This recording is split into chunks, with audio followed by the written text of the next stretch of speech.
the two most decorated members of the armed forces during the Vietnam era.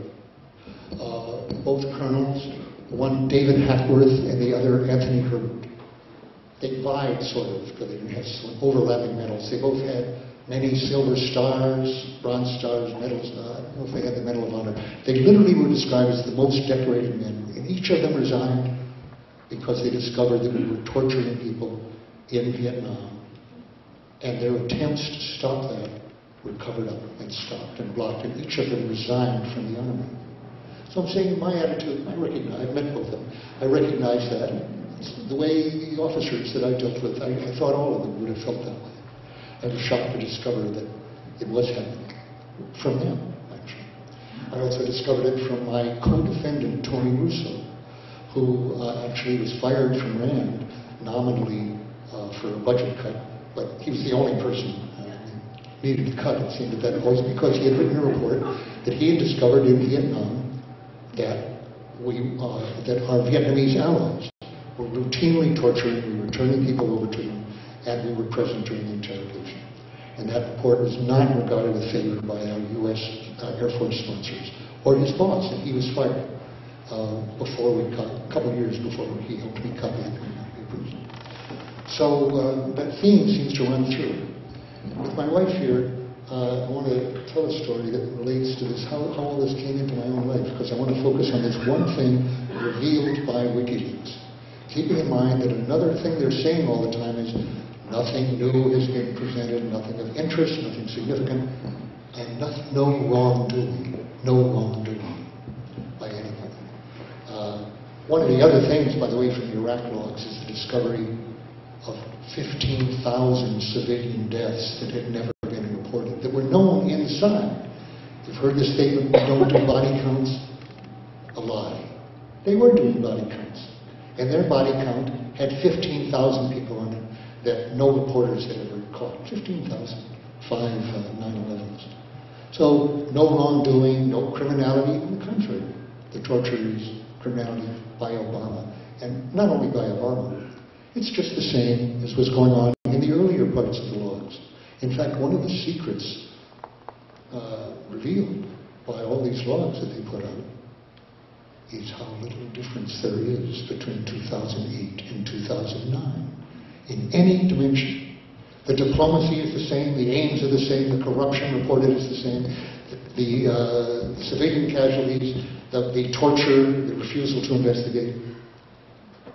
That's a secret, right? Since we have a president who said he was going to bring change. He did, in the area of foreign policy. Okay. I want to go back, though, to my own experience on this.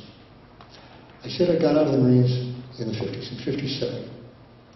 The Algerian War for the French was just chilling up at that point.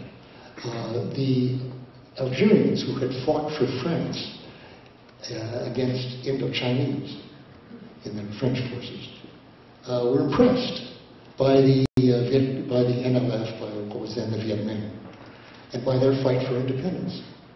And they were kind of subverted in their own relations to France, especially the ones who'd been in the prison camps under the Viet Minh from Dien Bien Phu. So they came back and they started a revolution of independence in Algeria.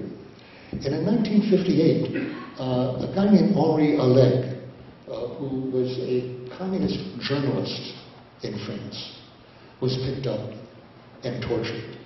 And it so happens I just read on my friend's iPad here tonight on the way over, I looked up about Henri Alleg, A-L-L-E-G, in his book La Question, the question, which is a pun because it means the question of torture. And La Question was the way torture was described in pre-revolutionary France. Question, torture. So he describes his torture. What's very interesting is the efforts made by the French to ban that book, to censor it, to deny him, or to keep him in jail, and whatnot, for the tortures that had been done to him by French paratroopers, including waterboarding, interestingly. And I read that book in probably in 1958. It came out in English. Started to get an introduction to it. And it made a big impression on me. Specifically, I remember being in discussion with a student that I had, and I was a teaching fellow. And he was older than I was. He was a student, but he was a German immigrant. And he had actually been in the German army at the very end of the war, very young. He was 15 or 16. And so this is now more than 10 years later. And he was a very snotty guy, very arrogant. He was older than the rest of us. And very critical, condescending toward Americans. And we were discussing somehow this issue of just war. And I said, I thought there were things that the Americans wouldn't do. Like torture, what we were reading about. It just come out of the Marines. Okay, torture that was in the news because of Oleg's book, Marie Oleg, and another book by Jamila Upacha, another person who had been tortured. So it was in the news.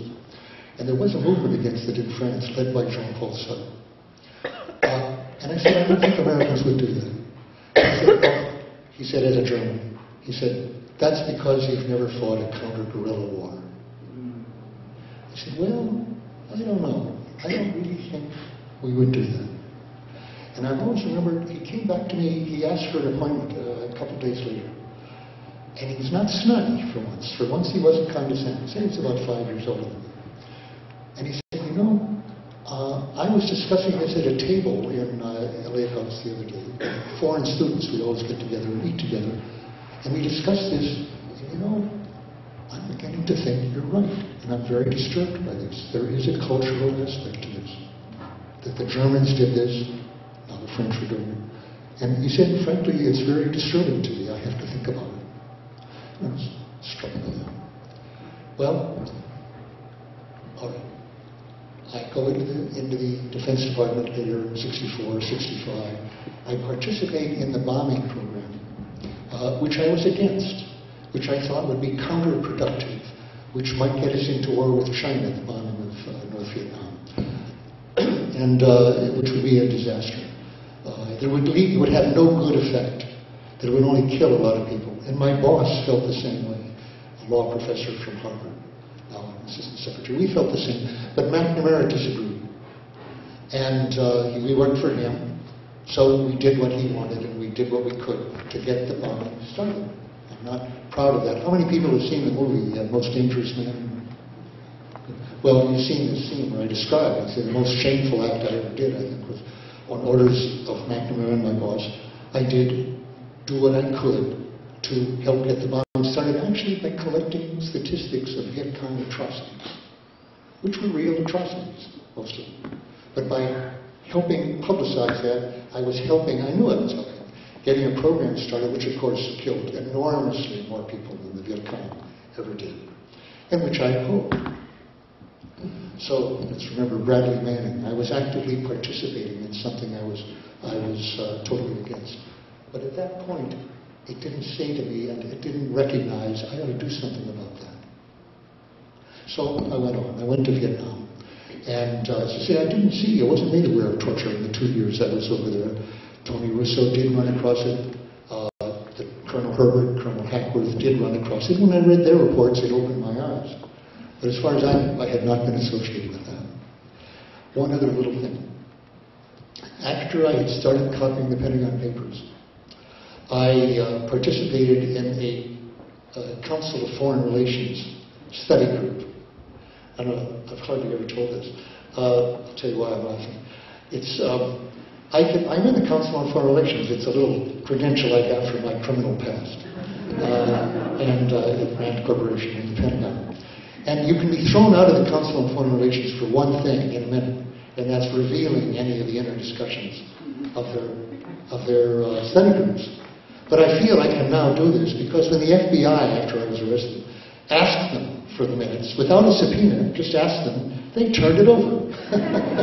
Anyway, so the FBI does have this, and I think I can mention it. J.K. Galbraith actually resigned from the council over that incident.